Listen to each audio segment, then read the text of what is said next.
जिससे आप साधना भी करते हैं, साधना के बारे में बताते हैं। एग्जैक्टली साधना क्या है? एक मंत्र लेकर एक आसन पे, एक गुरु द्वारा दिया गया मंत्र, एक आसन पर बैठ के उसी के लिए प्रयत्न करना, अपने साध्य को प्राप्त करने के लिए वो साधना है। पिछली बार जब कुंभ हुआ तो भर भर के नए नए बाबा अघोरी निकल दो के आए। प्रकार के अघोरी हैं दीदी, एक है डिजिटल अघोरी, एक है रियल अघोरी। डिजिटल अघोरी रील्स पे मिलेंगे, इंस्टाग्राम अकाउंट्स पे मिलेंगे, फेसबुक पे मिलेंगे।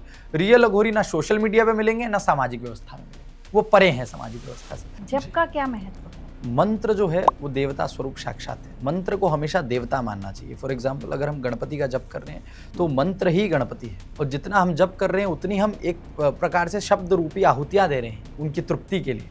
इसीलिए जप का बहुत बड़ा महात्म्य है। जनरली आजकल बड़ा ट्रेंड है 1 मिनट का उपाय, 2 मिनट का उपाय, ये काम करते हैं?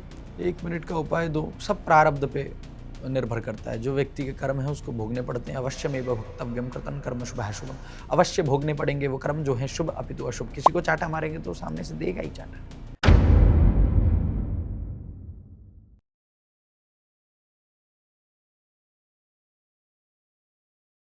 राधे राधे। स्पिरिचुअल जर्नी में हर बार हम किसी नए व्यक्तित्व से मिलते हैं, तो इस बार जो व्यक्ति मेरे सामने हैं वो उम्र में शायद मुझसे काफ़ी छोटे हैं, पर उन्हें ज्ञान मुझे लगता है बहुत बड़े बड़े लोगों से भी ज़्यादा है। क्योंकि मेरी कोशिश होती है जो लोग सही बात बोलें या सत्य बताएं, धर्म के बारे में, हमारी संस्कृति के बारे में, उन्हीं से हम चर्चा करें। उसी में एक नाम आता है अभय मिश्रा जी का, जो कि यज्ञ आचार्य हैं।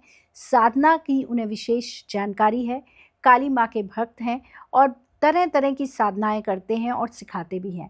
जिनके क्लाइंटेज या जिनके जो अनुयायी हैं वो हिंदुस्तान में कम, विदेश में ज़्यादा हैं। इतनी कम उम्र में इतना बड़ा नाम करना आसान नहीं होता। तो चलिए उनका स्वागत करते हैं। राधे राधे जी। राधे राधे। तो पहले हमें ये बताइए आप कि यज्ञ क्या है? जी दीदी, सर्वप्रथम भगवान श्री महागणपति का आवाहन कर लेते हैं। वक्रतुंड महाकाय सूर्यकोटि समप्रभा निर्विघ्नं कुरु मे देव सर्वकार्येषु सर्वदा। ओम गं गणपतये नमः। मैं बहुत कृतार्थ हूँ कि आपके जैसे दिग्गज व्यक्तित्व वाले व्यक्ति मेरी इतनी स्तुति कर रहे हैं, तो बहुत बहुत धन्यवाद सर्वप्रथम आपका। तत्पश्चात अब आपके पहले प्रश्न पे आते हैं, यज्ञ क्या है? भोक्ताराम यज्ञ तपसाम, देवी माँ बोल रही है यज्ञ और तप की मैं भोक्त्री हूँ, ऐसा देवी माँ कह रही है। दुर्गा सप्तशती में देवी महात्मा है। जो देवी माँ है उनको यज्ञ बहुत प्रिय है। अच्छा, उनको यज्ञ प्रिया बोला जाता है। इसीलिए ओके। यज्ञ का मतलब होता है देवताओं को आहार देना। हम देवता के आगे 56 भोग रख दें, जिस प्रकार बाके बिहारी मंदिर में अथवा वृंदावन में अथवा कई देव क्षेत्रों में रखा जाता है ईश्वर के समक्ष अलग अलग प्रकार के व्यंजन बना के, लेकिन एक भी गायब नहीं होता। क्यों नहीं गायब होता? मनुष्य का शरीर 5 तत्वों से बना है, जल, आकाश, वायु, अग्नि, पृथ्वी। जाहिर सी बात है देवताओं का शरीर 3 ही तत्वों का है। ओके। इस कारणवश वो चीज़ों का ग्रहण नहीं कर सकते, भोग नहीं कर सकते। वो साकार भी है, निराकार भी है। वो कुछ कार्य करने के लिए साकार रूप धारण करते हैं। अब यज्ञ की बात, इसी यज्ञ द्वारा उनको खाना पहुंचता है। हम सोचते हैं कि हज़ारों लीटर घी हमने यज्ञ में डाल दिया तो वेस्ट हो गया। नहीं, वो वेस्ट नहीं हुआ। एनर्जी कभी भी बनाई नहीं जा सकती, डिस्ट्रॉय नहीं की जा सकती। हमने तो क्वांटम फिजिक्स का सिद्धांत पढ़ा है, energy can not be created or destroyed, it can only be transform into one form into another. उसी प्रकार से हम यज्ञ को डालते हैं, वो सूक्ष्म रीति से भगवान को प्राप्त होता है, जिससे वो सुदृढ़ होते हैं। ऐसा होता है। और जितना हम यज्ञ करते हैं उतना वो हमारी देव शक्ति बलवान होती है, और जितना वो प्रबल होगी उतना वो हमें सहायता करेगी। ओके। इस प्रकार से ये पूरा विज्ञान काम करता है। जी। तो आपने इसकी कोई स्पेशल एजुकेशन ली है? जी, मेरे परम पूज्य गुरुदेव श्री कालीपुत्र कालीचरण जी महाराज, उनकी जितनी स्तुति करूँ उतने कम है। काली माँ के बेटे हैं साक्षात, उनके द्वारा ज्ञान प्राप्त हुआ। और मैं तो ऐसा मानता हूँ उन्होंने शक्तिपात ही कर दिया। और कई पुस्तकें हैं, रामकृष्ण आचार्य जी, पंडित श्री राम शर्मा आचार्य जी, गायत्री परिवार के, उन्होंने जो यज्ञ की मुहिम चलाई पूरे भारत में, पूरे विश्व में चलाई, उनसे भी उनकी पुस्तकों द्वारा थोड़ा अध्ययन किया। रावण संहिता, विशेष हमारे पुराण, उपपुराण, यज्ञ संहिता, ये सब पढ़ के जो देवी माँ की कृपा से थोड़ा बहुत ज्ञान है वही प्रस्तुत करते हैं। जी। जिससे आप साधना भी करते हैं, साधना के बारे में बताते हैं। एग्जैक्टली साधना क्या है? साधना होता है साधना। साधना का मतलब होता है किसी व्यक्ति या विशेष को एक प्रयत्नशील होकर एक आसन पर बैठना और एक मंत्र के प्रति उद्युत भाव से प्रयत्न करना। फॉर एग्जाम्पल, एक मंत्र लेकर एक आसन पे, एक गुरु द्वारा दिया गया मंत्र, एक आसन पर बैठ के उसी के लिए प्रयत्न करना, अपने साध्य को प्राप्त करने के लिए वो साधना है। ओके। साध्य को प्राप्त करने के लिए जो की जाए उसको साधना कहते हैं। मतलब मुझे भव्य को भगवान को चाहने की इच्छा है, हाँ तो वो मेरी साधना है। जी। और सिद्धि क्या है फिर? सिद्धि जो प्राप्त होगी वो सिद्धि है, जो प्रोडक्ट हमें प्राप्त होगा वो सिद्धि है। सिद्धि इस प्रकार काम करता है दीदी, अगर हम बताएं फॉर एग्जाम्पल, साध्य क्या है? कोई यूपीएससी एस्पिरेंट है, उसके लिए साध्य है कि मेरा एग्जाम क्लियर हो, मैं ब्यूरोक्रेट बनूं, ओके। वो उसके लिए साध्य है। तो उसकी साधना क्या है? वो जो जर्नी वो कर रहा है, प्रिपरेशन कर रहा है, वो उसकी साधना है। उसी प्रकार जो भक्ति मार्ग, कर्म मार्ग, योग मार्ग में आगे बढ़ रहा है, परम ब्रह्म ईश्वर तत्व को प्राप्त करने के लिए, आत्म साक्षात्कार, ब्रह्म साक्षात्कार करने के लिए, वो उसकी साधना है। अच्छा। और सिद्धियां बीच बीच में भगवान गिफ्ट भेजता है, माया का जाल, वो सिद्धि है। जो सिद्धि से परे हट जाता है वो ईश्वर तत्व को प्राप्त करता है। जिस प्रकार हमने देखा कि रामकृष्ण परमहंस जी जो थे, उनसे विशेष ज्ञानी व्यक्तित्व का धनी कोई व्यक्ति मेरे को आज तक दिखा नहीं, और उनके बारे में मैंने पढ़ा नहीं। बहुत ग्रेट व्यक्तित्व। अब आपने देखा होगा उनके गुरु थे तोतापुरी जी। उन्होंने बोला जब काली माँ प्रत्यक्ष आए तो उनको काट देना, ये लो तलवार। उन्होंने क्यों बोला? कि तुम इस माया जाल में फंस चुके हो, इससे उद्यत हो। काली साकार नहीं, निराकार भी है, उस काली तत्व को प्राप्त करो। वो नहीं जो तुम्हारे सामने आ रही है मात्र स्वरूप में। वो माता तो सर्वविख्यात है, हरि व्यापक सर्वत्र समाना, प्रेमते प्रकट होई में जाना। तो हरि तो सर्वत्र व्याप्त है। ये नहीं कि काली माँ जो प्रत्यक्ष प्रकट हो रही है, हर तरफ है। तो सिद्धि के लक्षण होते हैं, जब आप कोई मंत्र को बहुत टाइम तक जपते रहते हैं तो आप में सिद्धियां उत्पन्न होती हैं। सिद्धि मतलब अकम्प्लिशमेंट। फॉर एग्जाम्पल, एक स्त्री के पास सिद्धि है कि वो गर्भ धारण कर सकती है, पुरुषों के पास नहीं है। वो भी अपने आप में एक सिद्धि है, अकम्प्लिशमेंट है। उसी प्रकार से हर व्यक्ति मंत्र जप के माध्यम से कुछ सिद्धि प्राप्त कर सकता है। वाक सिद्धि, कुछ बोल देना, घटित हो जाना, पास्ट की नॉलेज हो जाना, जो आजकल लोग बोलते हैं कर्ण पिशाचिनी जी। तो यही सब चीज़ें हैं। और बहु मंत्र जपात देवता सिद्धि, ऐसा शास्त्र वाक्य है। ज़्यादा से ज़्यादा मंत्र जपने से सिद्धि प्राप्त होती है। गणपति बाप्पा का ज़्यादा मंत्र जपिए, उनके जैसे हो जाएंगे। जिस व्यक्ति को हम देखते हैं अथवा जिसका अनुसरण करते हैं, हम उसके जैसे होने लगते हैं। भगवद गीता का सिद्धांत है, यो यक्ष श्रद्धः स एव सः। जैसा हम सोचते हैं, जैसा हम मानते हैं, हम वैसे ही हैं, ऐसा सिद्धांत है। तो गणपति बाप्पा का ध्यान करेंगे तो बुद्धि तीक्ष्ण हो जाएगी। काली माँ का ध्यान करेंगे तो बलिष्ठता, सुंदरता, पराक्रम आएगा। महासरस्वती का ध्यान करेंगे तो वाक सिद्धि प्राप्त होगी। महालक्ष्मी का ध्यान करेंगे तो धन प्राप्त, संपदा प्राप्त होगी।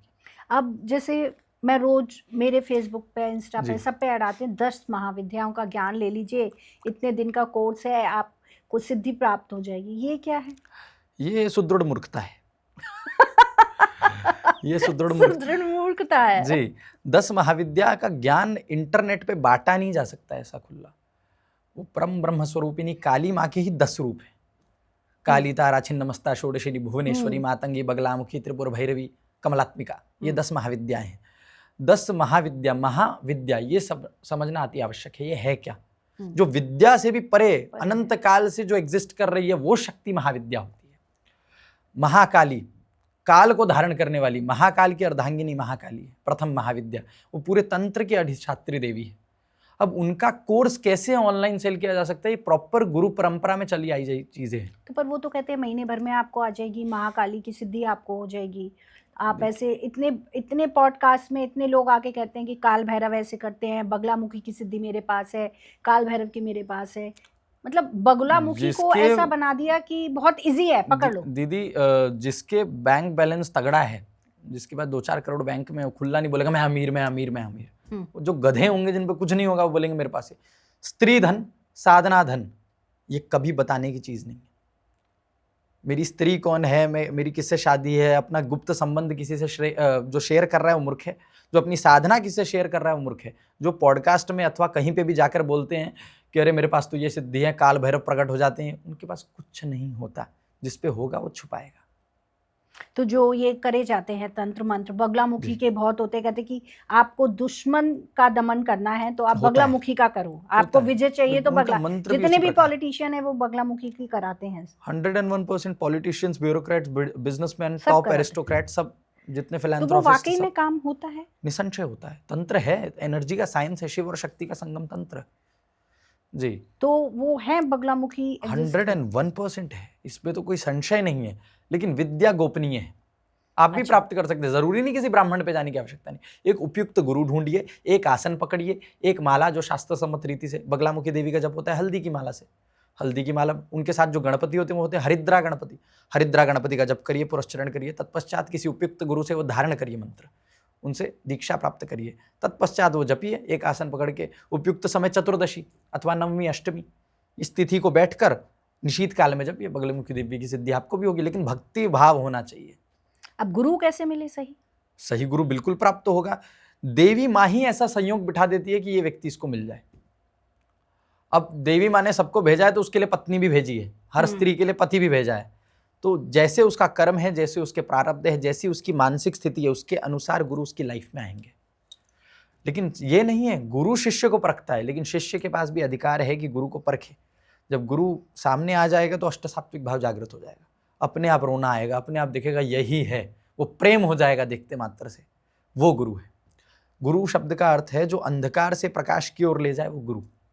ऐसा होता है, गुरु बिना भव निधि तरह ही न कोई। गुरु के बिना भव सागर को तार नहीं किया जा सकता, पार नहीं किया जा सकता।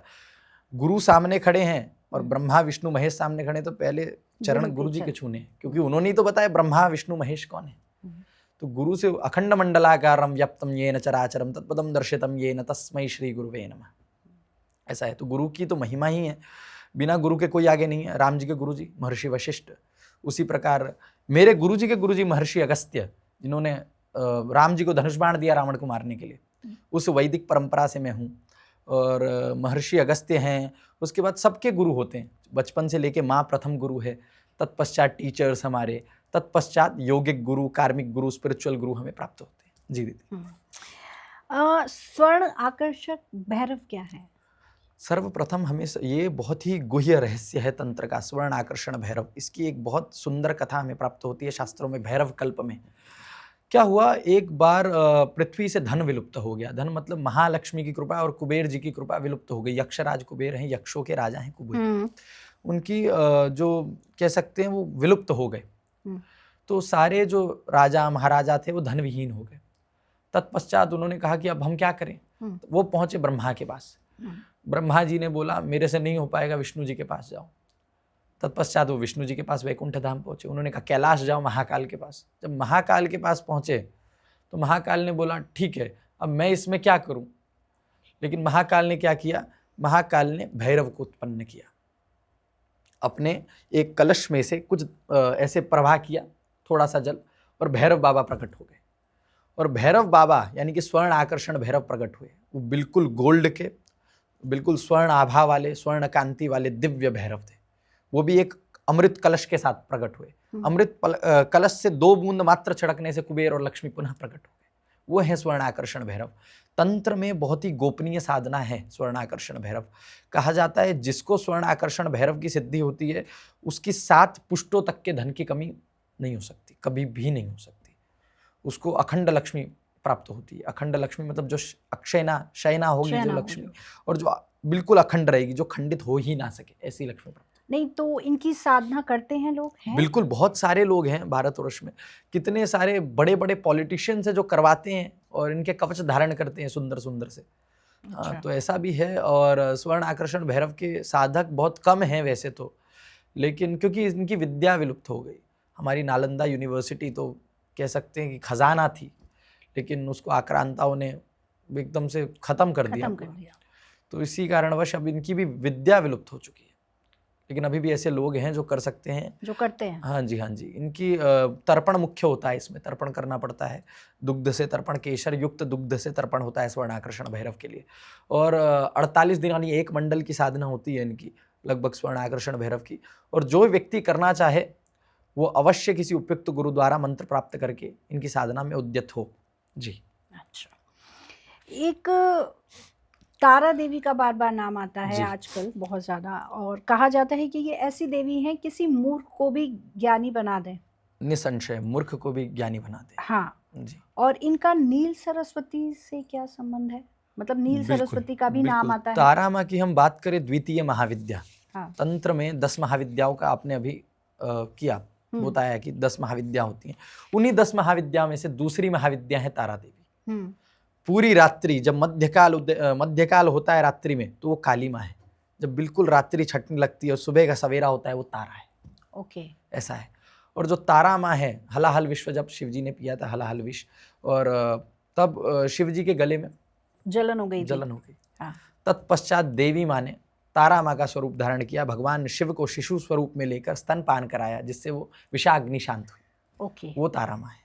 तारा माँ के 3 स्वरूपों का उल्लेख आता है, एक जटा, उग्र तारा और नील सरस्वती। एक जटा और उग्र तारा के उपासक भी हैं तारापीठ में। तारापीठ माँ का शक्तिपीठ है वेस्ट बंगाल में।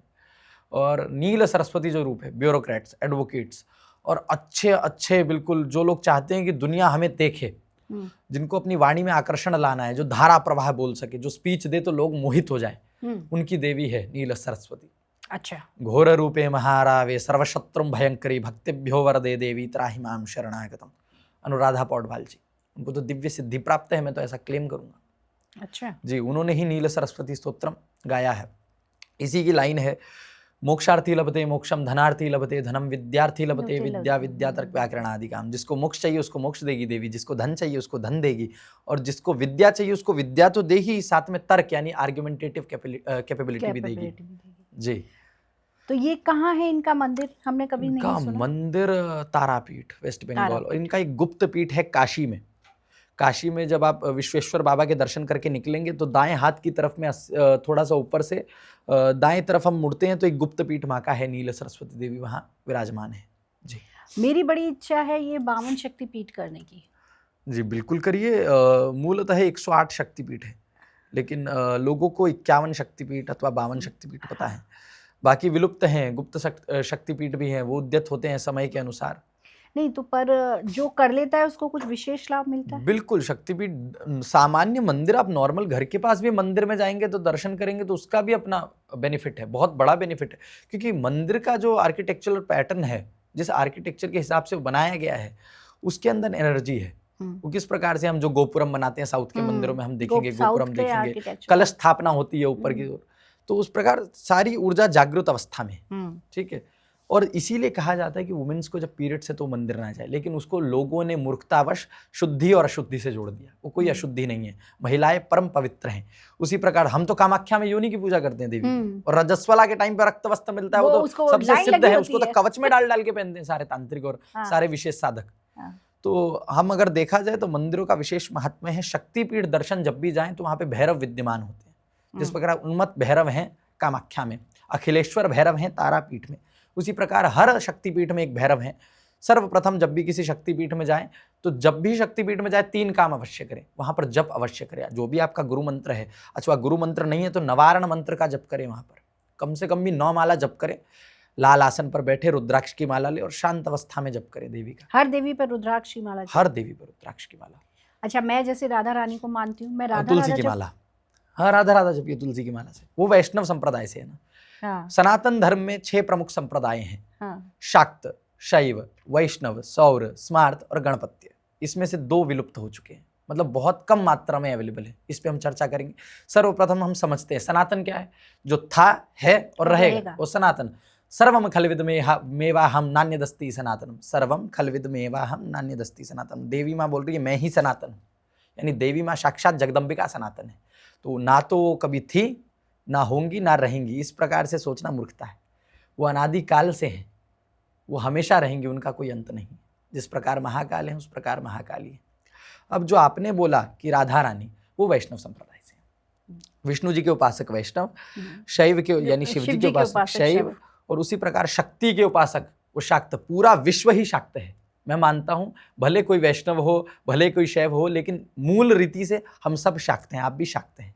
किस प्रकार से ये जितने उपकरण चल रहे हैं, जितने इलेक्ट्रॉनिकल अप्लायंसेस चल रहे हैं, सब शक्ति से, बिजला से नहीं चल रहे, बिजली से चल रहे जी सही बात है। तो सब, हाँ सब फीमेल टर्म, सब फेमिनिटी ही पावर है तो मैस्कुलिनिटी एग्जिस्ट कर रही है। दोनों का संगम ही तंत्र है। शिव शक्ति साथ में आ जाए तो तंत्र है। एक अगर मैं आपको तंत्र में थोड़ा सा हम डीप जाएं तो लोग सोचते हैं नींबू उड़ा देना, वो जादू टोना कर दिया बाबा जी ने। ये सब नहीं है, मूर्खता है। जितने लोग काला कपड़ा भेष धारण करके घूम रहे हैं 100% फ्रॉड। एक चीज और है, शमशान पे करते हैं, मांस खाते हैं। ये मेरे को आज तक अघोरी वाला सिस्टम नहीं समझ आया। इतना पिछली बार जब कुंभ हुआ तो भर भर के नए नए बाबा अघोरी निकल 2 प्रकार के अघोरी हैं दीदी। एक है डिजिटल अघोरी, हाँ, एक है रियल अघोरी। हाँ। डिजिटल अघोरी रील्स पे मिलेंगे, इंस्टाग्राम अकाउंट्स पे मिलेंगे, फेसबुक पे मिलेंगे। रियल अघोरी ना सोशल मीडिया पे मिलेंगे ना सामाजिक व्यवस्था में मिलेंगे। वो परे हैं सामाजिक व्यवस्था से। जितने ऑनलाइन दिख रहे हैं, इनका मूल जो इनका उद्देश्य है वो है अर्थ अर्जित करना। पैसा कहाँ से आए, पैसा कहाँ से, तो वो फेंकेंगे। मैं तो स्मशान में रहता हूँ, स्मशानवासी हूँ, और मैं तो ये नैवेद्य खाता हूँ और इंसान का मांस भक्षण करता हूँ, ऐसे ऐसे वो क्लेम्स करते हैं। ये उपयुक्त अघोरी नहीं है। अघोरी शिव के सबसे निज गण है। शिवजी के सबसे परम प्रिय लोग ही अघोरी हैं। अघोरी मतलब जो स्वयं में घोर है वो अघोरी है। यानी कि वो उनको सोसाइटल ऑब्लिगेशन से परे हैं वो लोग। उनको सामाजिक रीति रिवाज व्यवस्था उससे परे हो चुके हैं वो लोग। पर कहा जाता है हर पीठ में रहते हैं ये। बिल्कुल निसंशय रहते हैं, लेकिन आज के टाइम पे मैं मानूंगा बहुत रेयर है। अब फॉर एग्जांपल हम काशी में जाएं मणिकर्णिका के पास, तो वहाँ मिलेंगे अघोरी लोग, लेकिन मैक्सिमम फ्रॉड है। 95%, 5% ओरिजिनल बनते हैं जो अपनी गुप्त में साधना कर रहे हैं। वो आपके सामने क्यों आएंगे? और अगर आए भी हैं तो आपसे बात नहीं करेंगे। आप जितना मर्जी कोशिश करिए, लीजिए बाबा जी दक्षिणा, बोलेंगे दक्षिणा अपने पास रखो, मुझे बात ही नहीं करनी। क्योंकि उनकी वाक सिद्धि जो है, उनकी जो वाक शक्ति है वो वेस्ट होगी बात करने में। एनर्जी का ट्रांसमिशन हो रहा है ना, वो क्यों चाहेंगे?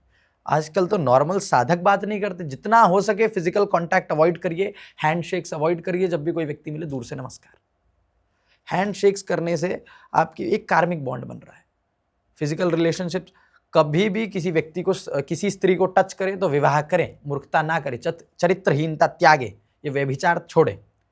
इसके कारण कार्मिक बॉन्ड बना रहे हो। फिर आप बोलते हो कि लाइफ में परेशान है, खूब धन अर्जन करता हूँ लेकिन सेविंग्स ही नहीं होती, आगे ही नहीं जाता, मेडिकल एक्सपेंसिव्स में सारा खर्चा चला जाता है। ये उन्हीं मूर्खों का जाता है जिन मूर्खों ने ऐसे गलत गलत कृत्य करे हुए। ऐसा है दीदी। नवरात्रों में क्या विशेष उपाय करें जिससे धन आए? मैं कभी ये नहीं कहती धन की वर्षा हो, पर मैं ये जरूर कहती हूँ कि अगर आप परेशान हैं तो धन की वृद्धि हो। जी, धन दो चीज़ों से आता है। पहला है कर्म से, दूसरा है नैष्ठिकता से। हाँ। जिसके कर्म अच्छे हैं, अब हम बोले कि दिन भर बैठ गए, ऐसे आसन लगा लिया, ओम श्री महालक्ष्मी नमः, ओम श्री महालक्ष्मी नमः जप रहे हैं, और देवी माँ ऊपर से बारिश दे रही, नहीं होगी।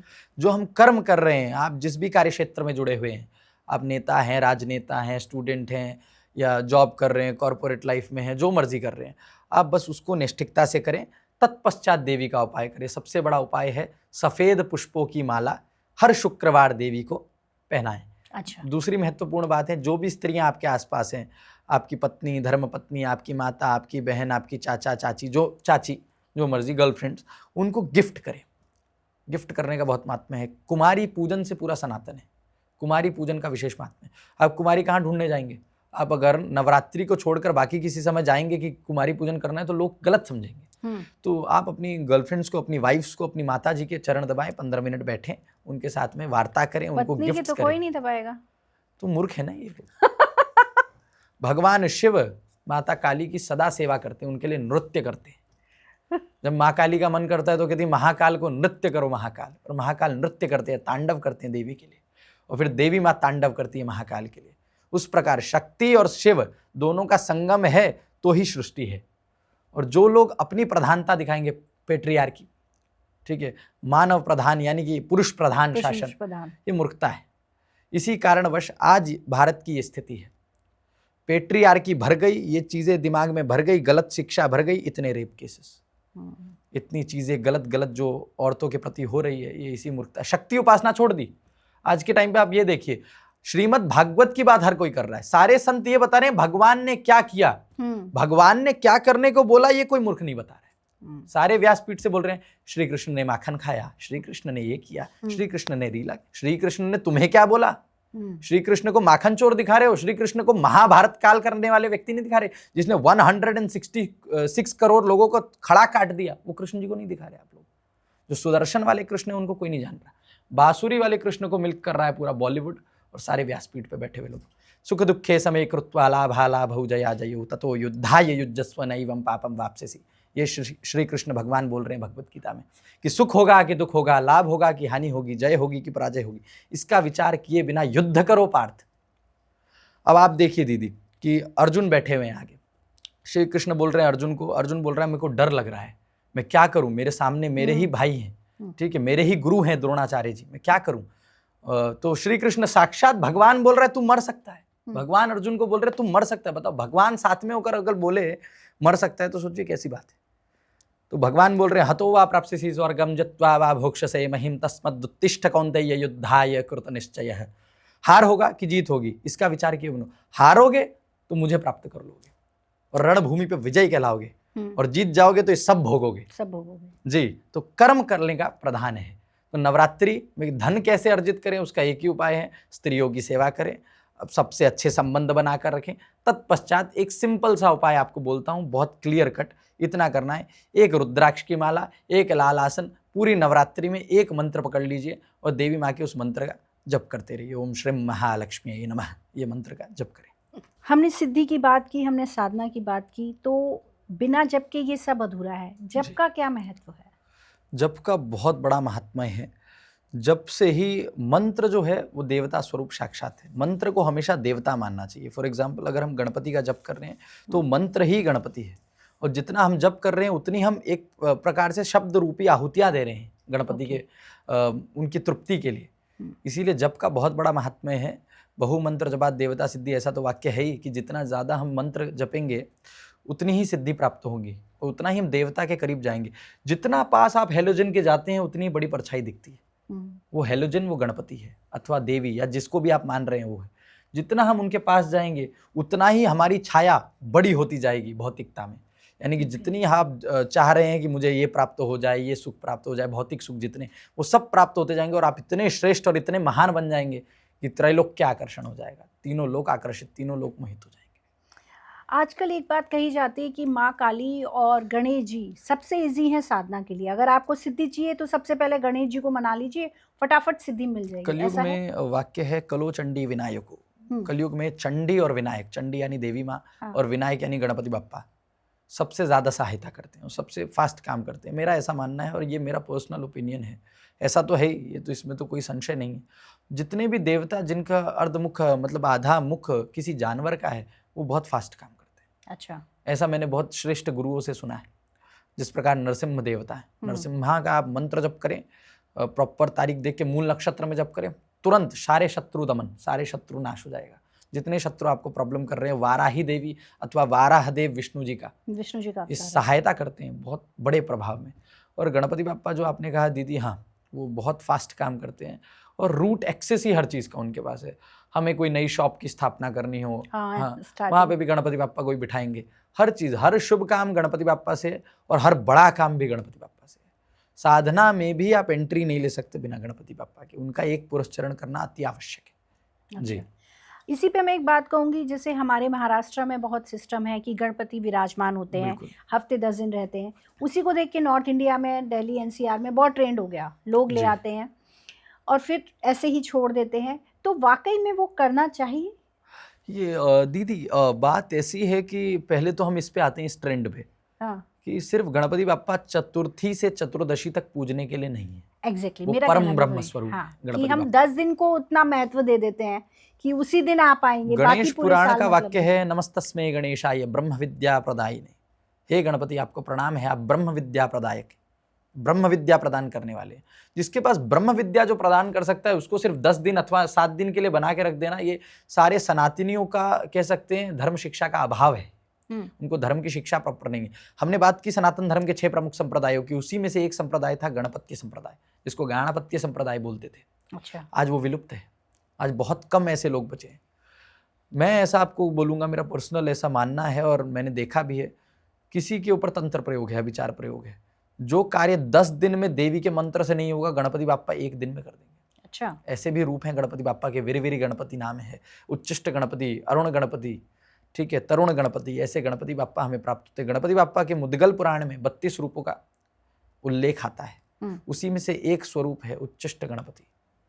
वो इतने प्रभावशाली हैं और इतने फास्ट काम करने वाले हैं जिसकी लिमिट नहीं। उनका नाम लेने मात्र से पैसे आते हैं। नाम ले दिया मात्र से पैसे आएंगे, आप देखना दीदी, ऐसा होता है, ऐसा मेरा मानना है। और गणपति बाप्पा की जितनी हम स्तुति करें उतनी कम है। मेरे जीवन में उनका बहुत विशेष चमत्कार है। मैं गणपति बाप्पा ही मेरे इष्ट हैं, काली माँ भी मेरी इष्ट हैं, लेकिन गणपति बाप्पा से मेरा विशेष प्रेम है। वो मेरे बड़े भैया हैं, ऐसा मैं मानता हूँ, वो भी मुझे छोटा भाई मानते हैं, ऐसा है। तो गणपति बाप्पा की जितनी उपासना करेगा व्यक्ति उतना आगे बढ़ेगा। जिसका धन रुक गया है, उसको लग रहा है कि मेरा पैसा अटका हुआ है, क्लियर नहीं हो रहा है, अथवा मुझे जो अपॉर्चुनिटीज़ मिलनी चाहिए, जिस प्रकार की मैं जॉब में होना चाहिए, जिस प्रकार की मेरी जॉब प्रोफाइल होनी चाहिए उतनी नहीं है, मैं बहुत सक्षम व्यक्ति हूँ पर उतना नहीं देख पा रहा, तो ऐसे व्यक्ति को वक्रतुंड गणपति बाप्पा का एक स्वरूप है। 8 रूप हैं गणपति बाप्पा के अकॉर्डिंग टू गणेश पुराण, उसी 8 में से एक रूप है वक्रतुंड गणपति। उनकी उपासना करें, उनका षडाक्षर मंत्र एक उपयुक्त गुरु से प्राप्त करें। सिर्फ 10 दिन चतुर्थी से चतुर्दशी करने मात्र से लाल आसन, एक रुद्राक्ष की माला, हनी और गुड़, इसका भोग गणपति बाप्पा को लगाने। निशीतकालीन जप करना है रात को 9 से 1 के बीच में। ये जप करने मात्र से 10 दिन के अंदर वो देखेगा कि अपने आप सारी परिस्थितियां अनुकूल हो रही हैं जिस प्रकार की, लेकिन उसको प्रयत्न करने पड़ेंगे, बैठे बैठाए कुछ नहीं। मान लीजिए वो खुद नहीं कर सकता, किसी से करवाए, हाँ, किसी से उपयुक्त ब्राह्मण से करवाए अथवा खुद से करने वाले बने। यही टालने वाली परिस्थिति के कारण आज हिंदुओं का ये हाल है, हर चीज दूसरे पे थोपते हैं। अरे पंडित जी मेरे लिए पूजा कर दो, ये मेरे लिए पूजा कर दो। ऐसा नहीं है। आप खुद जब तक शस्त्र नहीं उठाओगे तब तक आपका संरक्षण कौन करेगा। हिंदुओं की एक और मूर्खता है, देवी देवता बचाने आएंगे, देवती काली माँ बचाएं। इस गरीब की उसकी दुखियारे की कौन सहायता करे, काली माँ सहायता करेंगे। ऐसा नहीं है। भगवान श्री कृष्ण तो बोल रहे हैं भाई तुम युद्ध करो अर्जुन, हे पार्थ तुम युद्ध करो, फिर मैं पीछे से खड़ा हूं। ऐसा विधान है। तो आप खुद उठाइए, खुद माला उठाइए, खुद आसन उठाइए, खुद बैठिए, अपने लिए खुद से प्रयत्न करें। आपकी लाइफ बनाने एक पड़ोसी थोड़ी आएगा, आप ही आएंगे। तो आपका पुण्य पारमी इकट्ठा करने कौन आएगा, माला कौन उठाएगा, पड़ोसी या आप? तो आप उठाएं। ऐसा है। नजर के लिए कोई विशेष उपाय? आजकल कलयुग में नजर हर किसी को लगी हुई है। हर व्यक्ति का प्रभा मंडल है, 12 इंच का एक इलेक्ट्रोमैग्नेटिक फील्ड हर व्यक्ति के अराउंड होती है। उसी को मंत्र जप के माध्यम से सशक्त किया जा सकता है।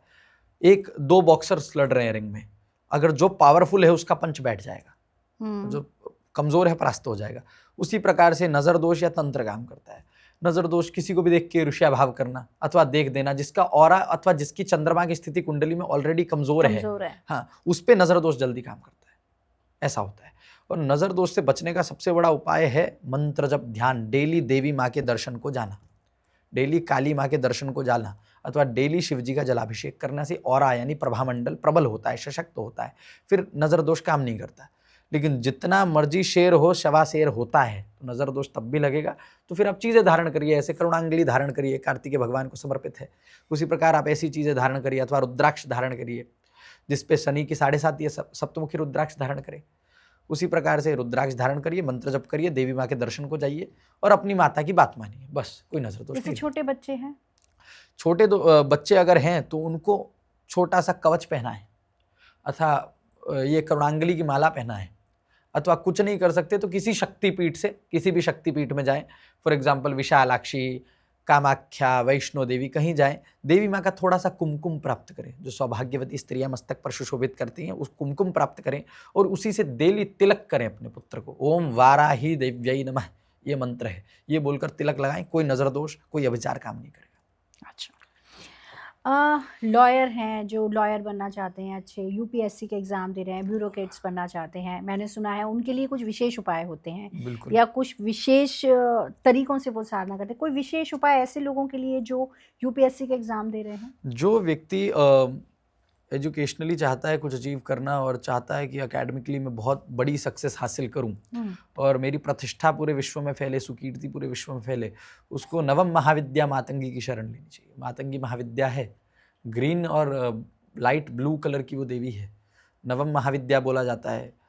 मातंग ऋषि की पुत्री है, मतंग भैरव की वो भार्या है मातंगी देवी। उनको उच्चिष्ट चांडालिनी भी बोला जाता है। तंत्र में ऐसा विधान प्राप्त होता है कि उनकी एक, ये थोड़ी हम टॉपिक से भटक रहे हैं लेकिन फिर भी ये क्लियर करना इसलिए आवश्यक है कि कोई भी भोग थाली में लेकर उसको अधूरा छोड़ा जाता है और खुद अपना मुंह झूठा करके उनका मंत्र जपा जा सकता है। उनको उच्चिष्ट चांडालिनी बोलते हैं। अच्छा। वो है मातंगी देवी। उनका सिर्फ स्तोत्र पाठ करें, मातंगी स्तोत्रम उपलब्ध है, अथवा नील सरस्वती स्तोत्रम पाठ करें। नील सरस्वती स्तोत्रम के 9 पाठ करें और हनी अपने साथ में रखें। देवी माँ को हनी अर्पण करें और हनी स्वयं ग्रहण कर लें, त्राहि माम शरणागतम बोल के। आप खुद देखेंगे ये चतुर्दशी से ये विधि शुरू करें। जितने भी लोग ब्यूरोक्रेट्स बनना चाह रहे हैं, यूपीएससी कर रहे हैं, एसएससी की तैयारी कर रहे हैं या कोई अन्य कॉम्पिटिटिव एग्जाम की तैयारी कर रहे हैं, अथवा 12th क्लास में 10th क्लास के बोर्ड्स की परीक्षाएं हैं, उसके लिए वो क्या करें, सिर्फ हनी ले थोड़ा सा, देवी माँ को अर्पण करें। सामान्य सरस्वती देवी की जो मूर्ति घर पे उपलब्ध है उनके समक्ष रखें, उनको बोले हे माँ ये नैवेद्य ग्रहण करें, उनको बोलिए। तत्पश्चात नील सरस्वती स्तोत्रम का पाठ करिए। कितनी देर लगती है? सिर्फ 2 मिनट का ही है, 2-4 मिनट। जो नहीं जानता है वो 4-5 मिनट में पढ़ेगा। क्योंकि बच्चों को उतना टाइम नहीं होता, पढ़ाई का भी बहुत समय होता है। 5-10 मिनट की विधि है, एक बार पढ़िए। 9 बार पढ़ने की कोशिश नहीं करेंगे तो एक बार ही पढ़िए नील स्तोत्रम। तत्पश्चात जब वो आपको याद हो जाएगा तब तो दिमाग में चलता ही रहेगा। बुद्धिम देहि यशो देहि कवित्वम देहि देहि में मूढ़ता हरमे देवी त्राहि माम शरणागतम। बुद्धि भी देगी देवी माँ, यश भी देगी। मूढ़ को, गधे को देवी माँ शेर बना देती है, भवानी का अपना सिंह बना देती है। वो जब दहाड़ता है तो हजारों पब्लिक सुनती है। ऐसा हमको देखने को मिलता है जी। तो ये 2-3 मिनट का ही है बस, जिसको हम और कुछ भी नहीं कर सकते तो ओम ह्रीम उग्रतारायै नील सरस्वत्यै नमः ये मंत्र है, एक माला जप लीजिए। ये भी 2-3 मिनट का ही काम है। क्या बात है, आपने तो बड़ी ऐसी ऐसी चीजें बताई जो मतलब नहीं हमें है नहीं पता है जी, पब्लिक डोमेन में ही नहीं है ये चीज़। हमें पता ही नहीं है जी।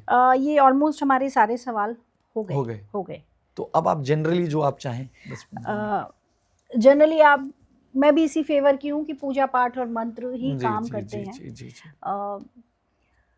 जनरली आजकल बड़ा ट्रेंड है 1 मिनट का उपाय, 2 मिनट का उपाय, ये काम करते हैं? 1 मिनट का उपाय, 2, सब प्रारब्ध पे निर्भर करता है। जो व्यक्ति के कर्म है उसको भोगने पड़ते हैं। अवश्यमेव भोक्तव्यम कृतं कर्म शुभः शुभम। अवश्य भोगने पड़ेंगे वो कर्म जो है शुभ अपितु अशुभ। किसी को चाटा मारेंगे तो सामने से देगा ही चाटा। उसी प्रकार से 1 मिनट का वहाँ पे उपाय कर लेंगे तो बच जाएंगे क्या? नहीं, जो हमारा प्रारब्ध है वो हम भोगेंगे। वो कर्म बस कर्म से कर्म कटता है। फॉर एग्जाम्पल मान लीजिए कि कुंडली के अंदर में किसी प्रकार से विष योग बन रहा है, किसी प्रकार से कोई और योग बन रहा है जो आपको प्रॉब्लम देने वाला है। राहु का प्रॉब्लम हो गया तो जाके स्वान की सेवा करो। कुत्ते को रोटी खिलाने के लिए ज्योतिष बोलते हैं। तो कर्म से कर्म काटा जा रहा है। उसी प्रकार से उपाय करने का बेनिफिट होता है, लेकिन 1 मिनट का उपाय, 2 मिनट का उपाय, इसके फेवर में मैं नहीं। पूजा पाठ सबसे ज्यादा काम करते हैं। पूजा पाठ आरती घुमाने से बड़ा है जब करना। नहीं तो जितने लोग आरती घुमा रहे, जितने पुजारी पूरे विश्व के हैं वो आज राजा होते थे, वही अंबानी होते थे। क्यों नहीं है? क्यों नहीं है? क्योंकि भाव नहीं है। नहीं, अंबानी का एग्जाम्पल हर कोई देता है। अंबानी इसलिए क्योंकि उनके कर्म में कर्म प्रबल है, कर्म प्रबल है, उनकी निष्ठा प्रबल है, वो व्यक्ति मेहनती है। ऐसा नहीं है कि वो ये सोचते हैं कि चलो 2 बार कपूर घुमा दूंगा, आरती घुमा दूंगा तो मेरे को धन संपदा प्राप्त होगी। वो कर्म में विश्वास करते हैं। महालक्ष्मी भी कर्म प्रधान है। एक बार आदि गुरु शंकराचार्य एक जगह गए भिक्षा मांगने के लिए। आदि गुरु शंकराचार्य आप तो जानते ही हैं, अलग अलग विश्व विख्यात स्तोत्रम रचे हैं। काल भैरवाष्टकम, देवराज्य सेव्यमान पावरांग्र पंकजम, व्याल यज्ञ सूत्रम इंदुशेखरम कृपाकरम, नारदादि योगी वृंद वंदितम दिगंबरम, काशिकापुरादिनाथ काल भैरवम भजे, अथवा महालक्ष्मी अष्टकम। अलग अलग स्तोत्रम उन्होंने रचे हैं। एक बार वो भिक्षा मांगने गए, एक स्त्री के पास पहुंचे, उनका दरवाजा खटखटाया, माँ भिक्षाम देहि। वो बाहर आई, उन्होंने बोला हे ब्राह्मण, हमारे पास तो कुछ है ही नहीं उपलब्ध। मेरे पति भी कल किसी से भिक्षा मांग के 1 आंवला लाए थे, ये मैं आपको दे देता हूँ। ये देते मात्र से उन्होंने जैसे ही दिया, उनको अश्रु निकलना शुरू हो गए। आदि गुरु शंकराचार्य को उन्होंने कहा इतनी गरीबी, इतनी प्रॉब्लम और फिर भी इतनी त्याग की भावना। ऑन द स्पॉट ऊर्ध्व स्फूर्त रीति से वो स्तोत्रम प्रकट हो गया आद्य शंकराचार्य के मुख से। वो अपने आप गाने लग गए और अपने आप काव्य रचना हो गई। इतने महान थे। और महालक्ष्मी प्रत्यक्ष प्रकट हो गई। महालक्ष्मी ने बोला बोलो पुत्र क्या चाहिए? माँ इसको अमीर कर दो, माँ इसको अमीर कर दो। मैं नहीं कर सकती। स्तोत्र किसने गाया? मैंने। तुमने कहा मैं तुम्हें ही प्रदान करूंगी। उनके कर्म ऐसे हैं, वो कर्म फल है, वो भोगना पड़ेगा। लेकिन वो अलग स्टोरी है, अलग विषय है कि आद्य गुरु शंकराचार्य की बात मानकर देवी ने, क्योंकि देवी माँ तो भक्ति से वश में हो जाती है, भक्ति वश्य सनातनी है, तो भक्ति से वश में हो गए। पुत्र भाव में स्थित थे आदि गुरु शंकराचार्य। उनकी बात सुनकर उन पर भी उन्होंने कल्याण किया उस स्त्री पे। लेकिन कर्म प्रधान है। मुकेश अंबानी का एग्जाम्पल सब लोग देते हैं, अंबानी जी को छोड़िए, आप अपने आसपास ही देखिए। जो व्यक्ति खुश दिख रहा है, पहली बात तो ये मृत्यु लोग हैं, सब लोग खुश नहीं रह नहीं सकते। अजस्र अखंड अक्षय सुख किसी के पास नहीं। वो परम ब्रह्म परमात्मा काली माँ है। उनमें जिस दिन हम विलीन हो जाएंगे तो परम सुख की प्राप्ति होगी। तब तक जो भी सुख प्राप्त होता है वो अच्छे कर्मों के कारण होता है। अच्छे कर्म करिए, अच्छे से रहिए, और सबसे बड़ी बात है सेवा करना, सेवा भावी बनिए। किसी की जब कोई स्थिति बुरी हो तो उसको देख के हंसने के बजाय उसकी तुरंत तीक्ष्ण स्वरूप से जाके उसकी हेल्प करना, तुरंत तीव्र गति से उसके पास पहुंचना, क्या चाहिए, मैं क्या कर सकता हूं। आपकी भले उतनी कैपेसिटी हो या ना, लेकिन अगर मन का भाव है, मानसिक स्थिति अच्छी है, तो देवी माँ सहायता करेगी और आपको इतना प्रबल बना देगी कि एक व्यक्ति की जब आप सहायता करते तो आज करोड़ों व्यक्तियों की सहायता करने का आपको वो प्रदान करेगी, देवी माँ संपदा प्रदान करेगी, ऐसा है। आज की चर्चा अभय मिश्रा जी के साथ बहुत अच्छी रही, क्योंकि मुझे इतना ज्ञान नहीं था, साधना यज्ञ क्या है, मेरे मन में बहुत सवाल थे। उन्होंने बहुत अच्छे से समझाया और मुझे लग रहा था कि ये पॉडकास्ट कंटिन्यू चलता रहे और मैं उनसे ज्ञान लेती रहूं। पर अगली बार फिर ज़रूर इनके साथ हम बैठेंगे और फिर कोई नई अनोखी बात, नई चर्चा करेंगे। जो आज हमने कुछ नया सीखा उसे सुन के मुझे बहुत अच्छा लगा और मैं कोशिश करूँगी कि कुछ चीज़ें अपनी लाइफ में भी उन्हें लेके आ पाऊँ। तो बहुत बहुत धन्यवाद आपका, जो आप यहाँ आए और हमें अपना कीमती समय दिया। राधे राधे। महागणपति राधे राधे। इस चैनल को लाइक और सब्सक्राइब ज़रूर करिएगा। राधे राधे।